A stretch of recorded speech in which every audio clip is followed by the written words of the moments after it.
Hola a todos, espero que estén muy bien. El día de hoy me van a acompañar en una clase que se va a tratar de neumonía, ¿sí? Neumonía en un paciente adulto y neumonía también en el paciente pediátrico, con actualización integral desde el diagnóstico de precisión hasta el tratamiento basado en evidencia. Para la clase de hoy, si están desayunando, almorzando, merendando o cenando, buen provecho.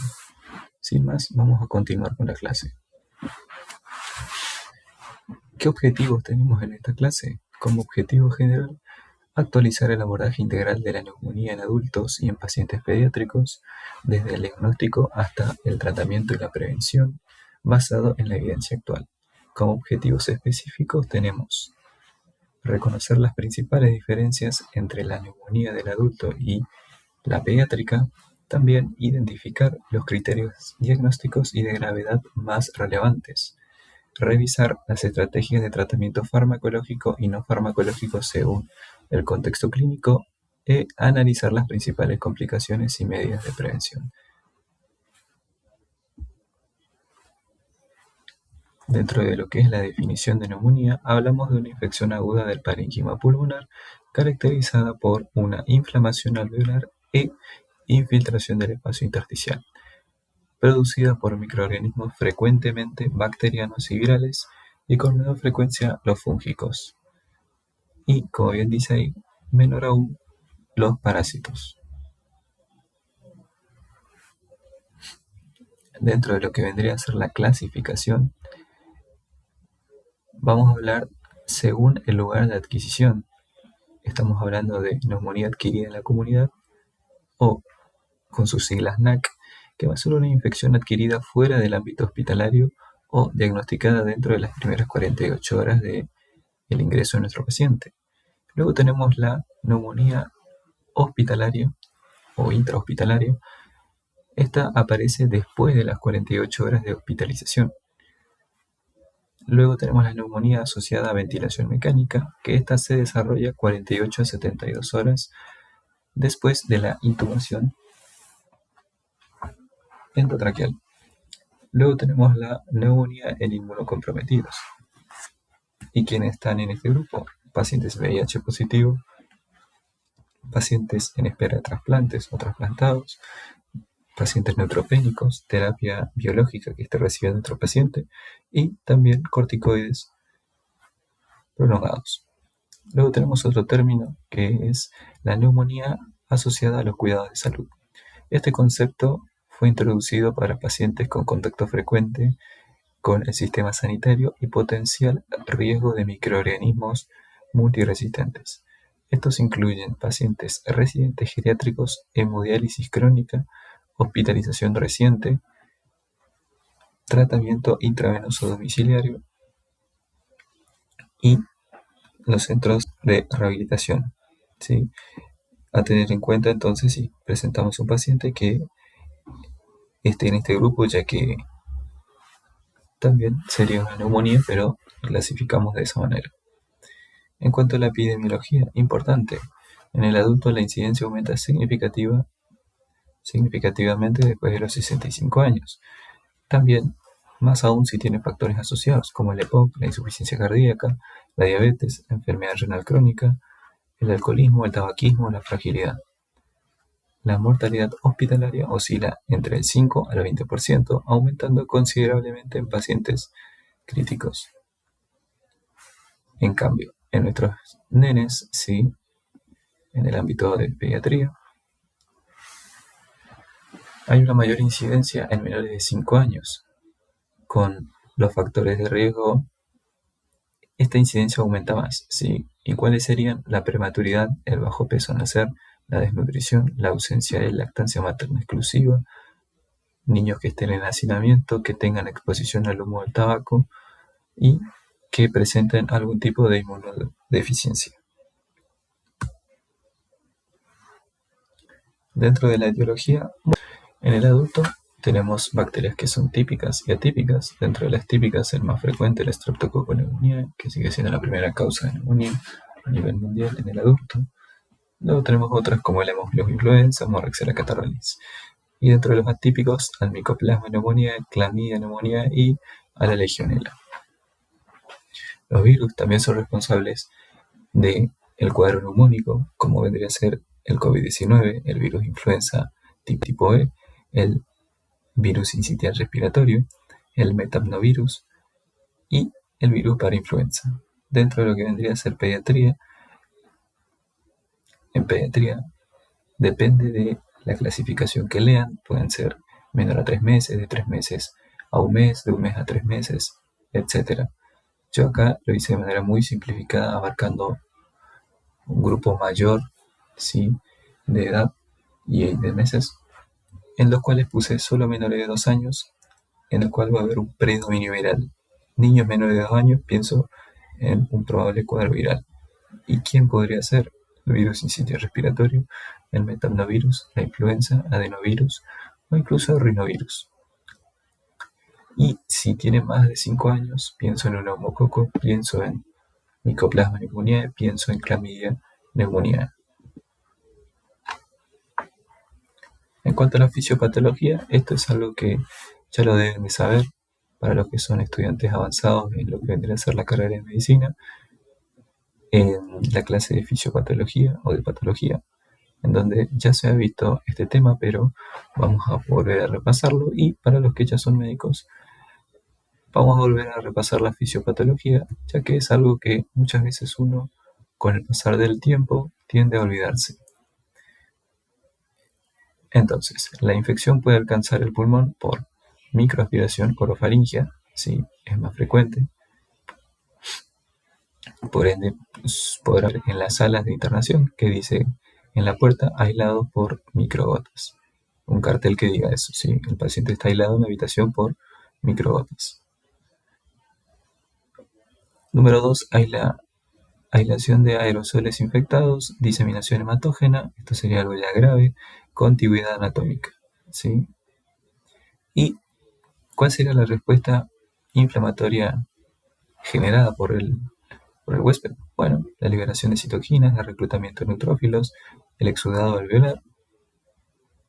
Como ven, toda una respuesta inflamatoria que lo que va a llevar es un exudado alveolar, alteración de la ventilación-perfusión, dando un shunt y por consiguiente también una hipoxemia.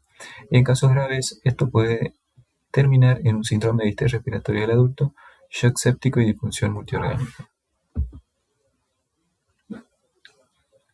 Continuando con las manifestaciones clínicas, más que nada, en cuanto a la clínica, hay que tener presente que el adulto y el pediátrico son dos mundos diferentes, dos manifestaciones clínicas diferentes. Por ejemplo, en el adulto, que es algo que lo vemos más, hay que tener en cuenta que según su etiología puede ser una neumonía típica. ¿Cuál era la característica de la neumonía típica? Que es un cuadro de comienzo agudo, con alteraciones del estado general. El paciente viene con fiebre elevada mayor a 39 y también con escalofríos o con chuchos. Tiene dolor costal de carácter pleurítico, ¿sí? No puede hacer una inspiración profunda porque siente como una puntada que le corta la respiración. Tiene tos y también suele presentar dolor abdominal. Suelen ocultarse estertores crepitantes que son localizados. En la radiografía torácica también podemos observar condensación lobar con o sin derrame. Esto es importante. Y lo que le diferencia, vamos a hacer un versus de la atípica, como bien dice la palabra, es atípico. Este se va a caracterizar por un inicio subagudo sin afección importante del estado general, fiebre sin escalofríos o febrícula, mialgias, tos y cefalea. Puede existir otros síntomas y signos de infección de otros tramos de la vía respiratoria. En la auscultación puede no haber crepitantes, de haberlo suelen ser bilaterales, sino roncus o sibilancias. En la RX de tórax se observa un infiltrado intersticial bilateral, perilinear o difuso. Bien, según el perfil histológico tenemos a la neumonía lobar, a la bronconeumonía, a la neumonía intersticial, a la neumonía necrotizante o absceso pulmonar. Voy a pasar a explicar esto de una manera breve y rápida porque es importante recordar estos conceptos. Vamos nuevamente con la neumonía lobar, que es más que nada un compromiso a nivel del bronquio que puede ocupar todo un lóbulo, causando un síndrome de condensación o incluso un derrame pleural. La etiología de la neumonía lobar se da más que nada por estreptococo neumonía o la Klebsiella neumonía. La clínica va a ser de una neumonía típica, como ya habíamos hablado. El patrón radiológico, vamos a ver signos de broncograma aéreo, visualización de aire dentro de los bronquios intrapulmonares rodeados por ocupación alveolar, bien sea por pus o infiltrado inflamatorio. Luego, la neumonía o bronconeumónico, hablamos de un compromiso en bronquios terminales y alveolos, que afecta mayor o igual a un lóbulo, mayormente en zonas inferoposteriores del pulmón, ya que no suele afectar la totalidad del lóbulo. Esto es un dato importante a tener en cuenta. Bien, generalmente es producida por aureus o pseudomonas aeruginosa y la presentación es una neumonía típica. Y en la radiografía puede haber afectación segmentaria y múltiples en ausencia de broncograma aéreo. La neumonía intersticial, más que nada, se da por compromiso a nivel del tabique, de los tabiques intraalveolares, que se observa como un patrón difuso. Se suele dar por gérmenes atípicos e infecciones virales. Y el paciente va a venir con una neumonía atípica en cuanto a sus manifestaciones. Si le hago una radiografía, voy a ver un infiltrado intersticial. Dentro de la neumonía necrotizante hablamos de que va a haber, como bien dice el nombre, necrosis en el parénquima pulmonar, causante de múltiples cavidades pequeñas. Esto es propio de los anaerobios, del Staphylococcus aureus, de los Bacillus gram negativos, del Streptococcus pneumoniae serotipo 3. Y en cuanto a la clínica, va a ser más que nada un curso prolongado, donde el paciente puede tener febrícula, pérdida ponderal, boca séptica, olor fétido. Y si yo le hago una radiografía a este paciente, voy a ver la necrosis, que son zonas hiperlucentes en el seno del área condensada.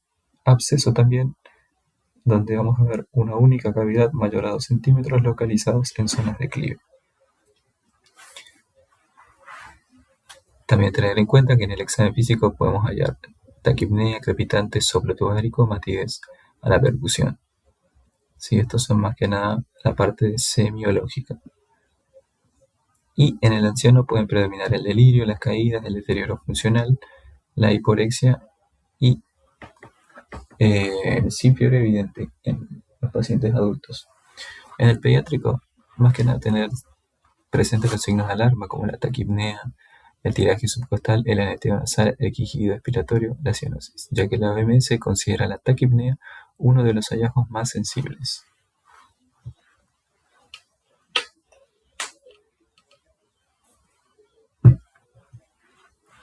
En cuanto al diagnóstico, en el paciente adulto vamos a contar con 3 pilares fundamentalmente. El primer pilar va a ser el diagnóstico clínico radiológico, en donde el diagnóstico de neumonía es clínico radiológico. La historia clínica y el examen físico sugieren la presencia de una infección pulmonar, pero el diagnóstico se confirma cuando se demuestra la presencia de infiltrados pulmonares en la radiografía de tórax. Y ahí, como vemos, puede ser de patrón lobar, intersticial, bronconeumónico o multifocal, o también la de neumonía necrotizante o absceso pulmonar. Hay que tener en cuenta que hoy en muchas instituciones la ecografía pulmonar está desplazando parcialmente a la radiografía, en donde lo que podemos encontrar es consolidación subpleural, broncograma aerodinámico, líneas bifocales, derrame pleural y empiema, con una sensibilidad reportada del 90 al 95 para neumonía en manos entrenadas, ya que la ecografía pulmonar es operador dependiente. Si el operador no ha hecho ecografías torácicas, pues evidentemente no va a haber un hallazgo importante en dicha ecografía. La tomografía de tórax solo se solicita en casos de mala evolución, sospecha de complicaciones y cuando piensa en un diagnóstico diferencial. Ahí voy a realizar una tomografía de tórax para disminuir así la radiación en nuestro paciente. Los estudios microbiológicos, No es necesario realizar estudios microbiológicos extensos a todos los pacientes con neumonía comunitaria. El riesgo de complicaciones y muerte de los enfermos hospitalizados por neumonía comunitaria justifica la realización de exámenes microbiológicos básicos, como tinción de Gram y cultivo de expectoraciones, hemocultivo y cultivo de líquido pleural. ¿Sí? Entonces, los adultos hospitalizados podemos hacer un cultivo de esputo, PCR respiratoria múltiple, antígeno urinario para neumococo y para legionela. En pediatría solo se reserva para casos graves, inmunodeprimidos, derrame pleural y pacientes que están en terapia intensiva.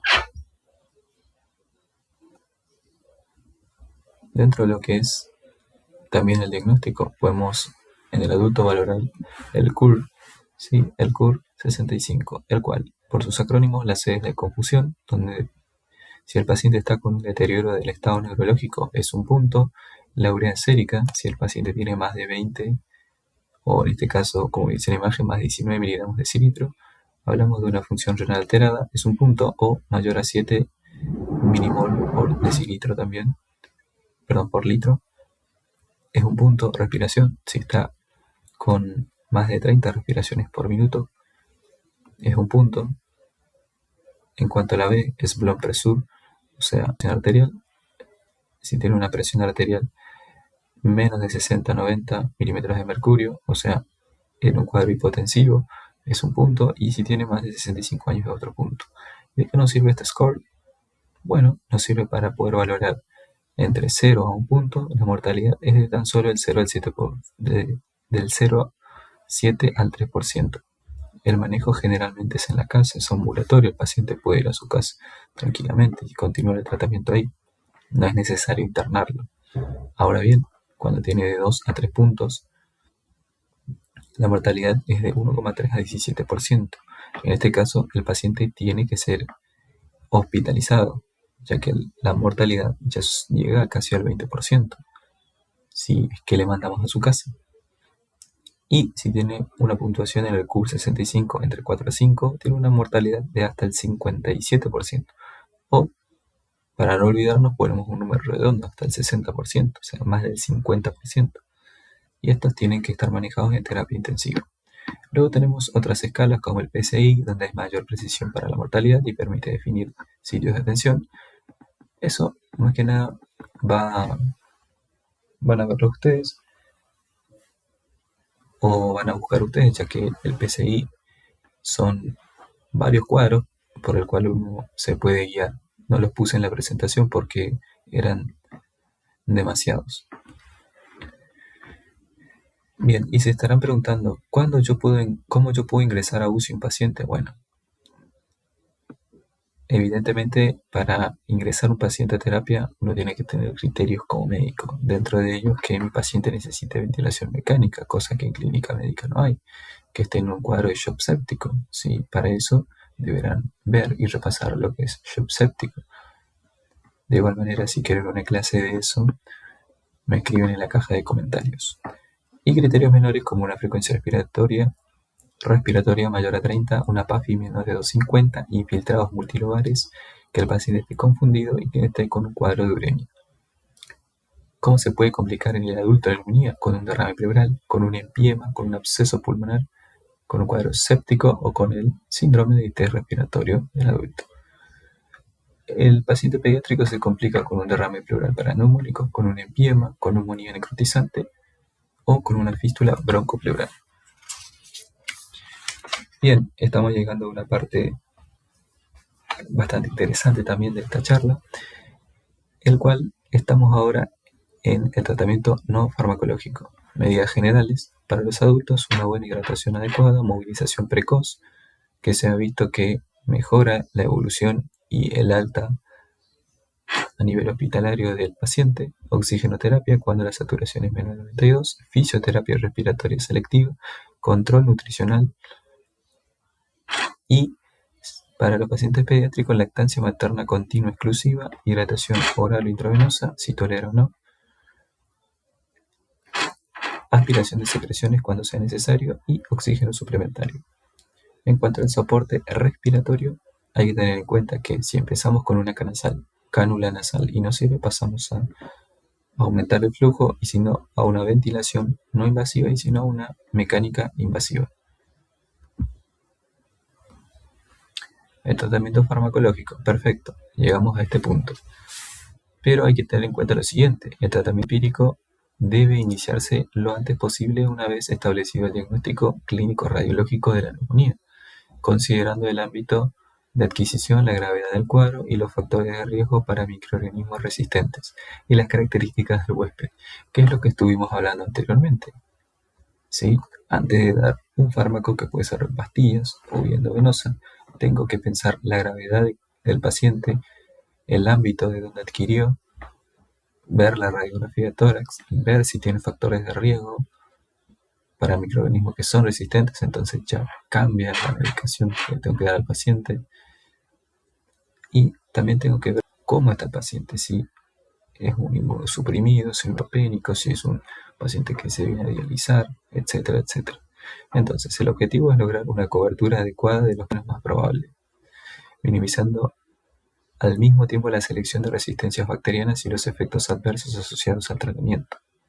Entonces, para una neumonía adquirida en la comunidad en adultos, sin comorbilidades del paciente en pacientes previamente sanos, sin factores de riesgo para microorganismos resistentes y sin uso reciente de antibióticos, la amoxicilina continúa siendo el tratamiento de elección debido a su excelente actividad frente al neumococo. Y el esquema terapéutico sería amoxicilina 1 gramo vía oral cada 8 horas. Como alternativa, la doxiciclina 100 miligramos vía oral cada 12 horas. Y como otra alternativa, la citromicina, que es solo en áreas con baja resistencia neumocócica a macrólidos.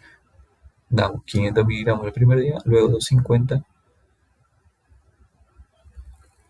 los días restantes, ¿sí? Con una duración recomendada de 5 días, siempre que exista baja estabilidad clínica. Bien, tratamiento farmacológico. Pacientes ambulatorios con comorbilidades. Aquí hablamos de pacientes que ya tienen EPOC, que están cursando con un asma moderada o grave, diabetes mellito, insuficiencia renal crónica, patopatías crónicas, alcoholismo, cardiopatía, inmunosupresión leve. En estos casos aumenta el riesgo de fracaso terapéutico y de infección por microorganismos resistentes. Entonces, acá, ¿cuál sería el esquema? Amoxiclau más acitro, que sería 875, 125 vía oral cada 12 horas, más 500 miligramos día. Amoxiclau más doxi, como alternativa levofloxa 750 miligramos vía oral cada 24 horas o moxifloxacino 400 miligramos vía oral cada 24 horas.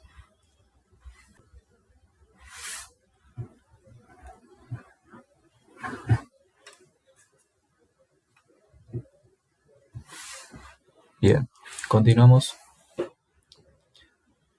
con los pacientes que están hospitalizados en sala general. Estos pacientes requieren internación, pero no presentan criterios para ingresar a la unidad de terapia intensiva. Se recomiendan obviamente una cobertura bacteriana típica y microorganismos atípicos. Un esquema que se suele preferir bastante, ya si el paciente está internado en clínica, puedo pensar en ceftriaxona 2 gramos endovenoso al día, más acitromicina 500 miligramos intravenoso vía oral día. Se puede usar una alternativa, por supuesto, con levofloxacina 750 cada 24 horas.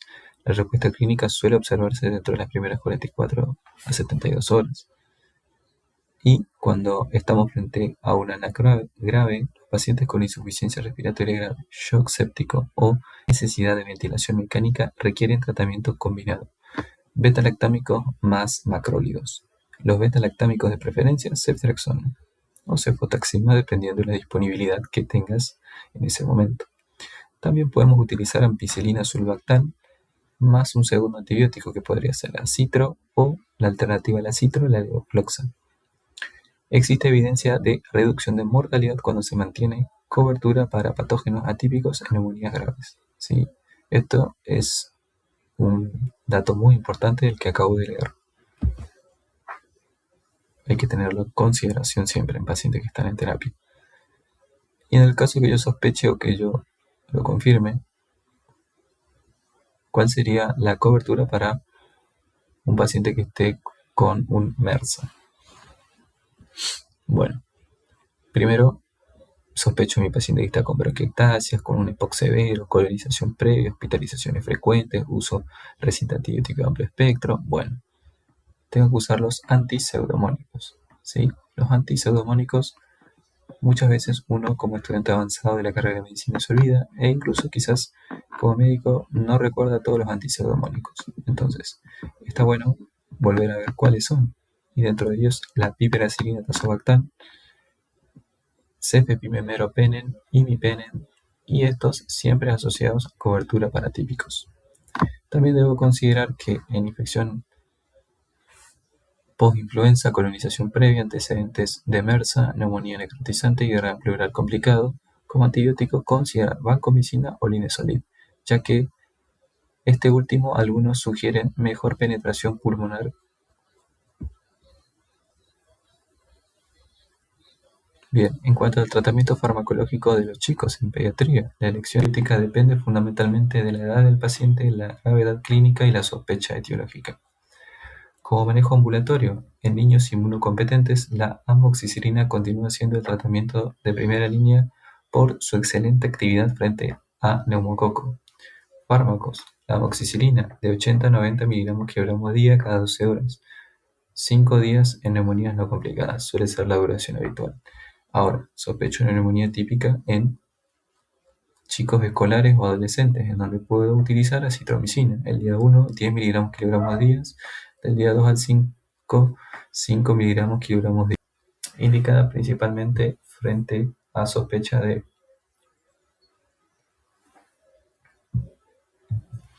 patógenos como Mycoplasma pneumoniae,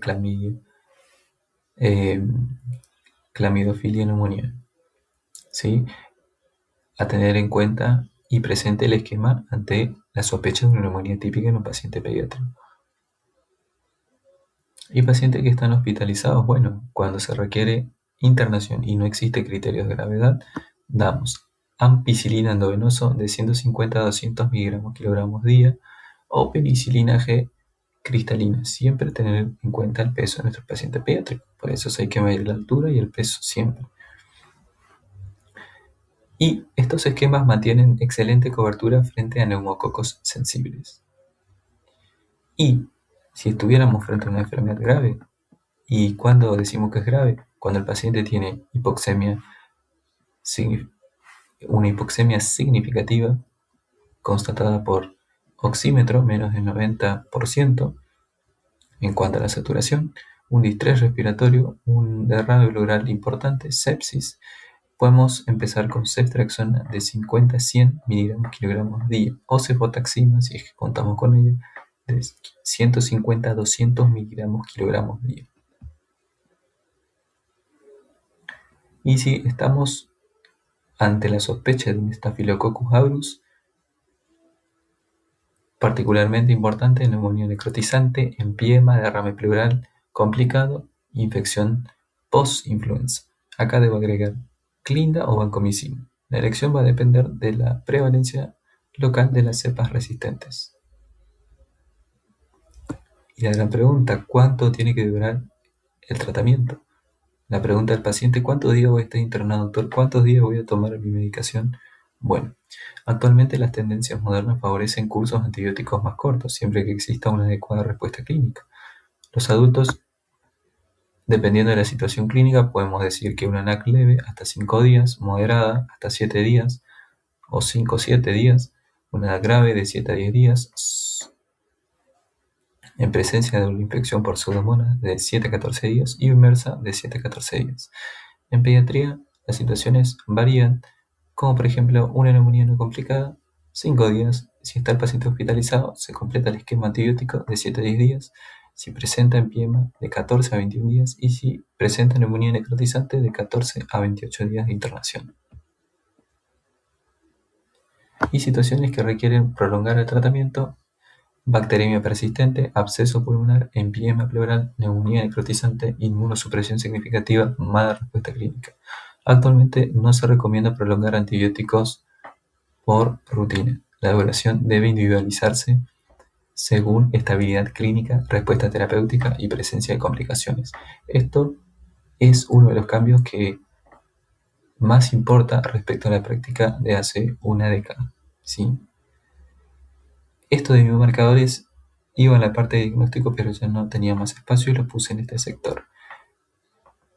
Es un dato fundamental y es una información que fue surgiendo, ¿sí? Se fue haciendo cada vez más fuertes, y hoy en día hay libros y también se dice en congresos que la procalcitonina tiene una utilidad realmente importante en los centros que podemos realizar este biomarcador. Hospitales nivel 1 y nivel 2 probablemente no tengan procalcitonina, pero nivel 3 seguramente que sí. Entonces, ¿de qué nos sirve la procalcitonina? Bueno, para diferenciar si la etiología es bacteriana o viral, para ayudar a decidir suspensión precoz de antibióticos, para seguimiento de respuesta terapéutica. También hay que tener en cuenta sus limitaciones, ya que no debe utilizarse solo para iniciar o negar antibióticos. Y estamos llegando a la parte final de esta clase. Como conclusiones me pareció interesante estos 8 puntos. El primero, la neumonía sigue siendo una de las causas más importantes de mortalidad en todas las edades. El neumococo continúa siendo el principal patógeno bacteriano. La etiología viral domina en menores de 5 años. 4. La ecografía pulmonar está ganando protagonismo como herramienta diagnóstica. 5. Los esquemas antibióticos cortos son tan eficaces como los prolongados en pacientes seleccionados. 6. La estratificación de gravedad determina el sitio de atención y el pronóstico de nuestro paciente. 7. Las vacunas siguen siendo la intervención preventiva más efectiva. De ahí que hay que vacunar a todos los chicos y completar el calendario de vacunación. Y 8. El tratamiento moderno que combina terapia antimicrobiana temprana, soporte respiratorio y optimización integral del paciente. Me gustó este mensaje y quería compartirlo con ustedes, que la mejor neumonía es la que se previene. La segunda mejor es la que se reconoce precozmente y se trata de forma adecuada. Sin más, muchas gracias por su atención. Si les gustó la clase que tuvimos hoy de neumonía, denle me gusta y compártanlo que realmente les sirva esta clase. Si tenés alguna pregunta, alguna duda, déjala en la caja de comentarios que yo estaré revisando cada uno de los comentarios que dejan. Si sos médico o si sos especialista en pediatría, deja en la caja de comentarios qué te pareció la clase, si hay algo que estuvo mal, si agregarías algo en base a tu experiencia, o si eres médico con muchos años de experiencia, puedes dejar en la caja de comentarios también tu opinión, que también la estaré viendo y respondiendo en la brevedad. Sin más, muchas gracias nuevamente por su atención. Que la sigan pasando bien. Chau, chau.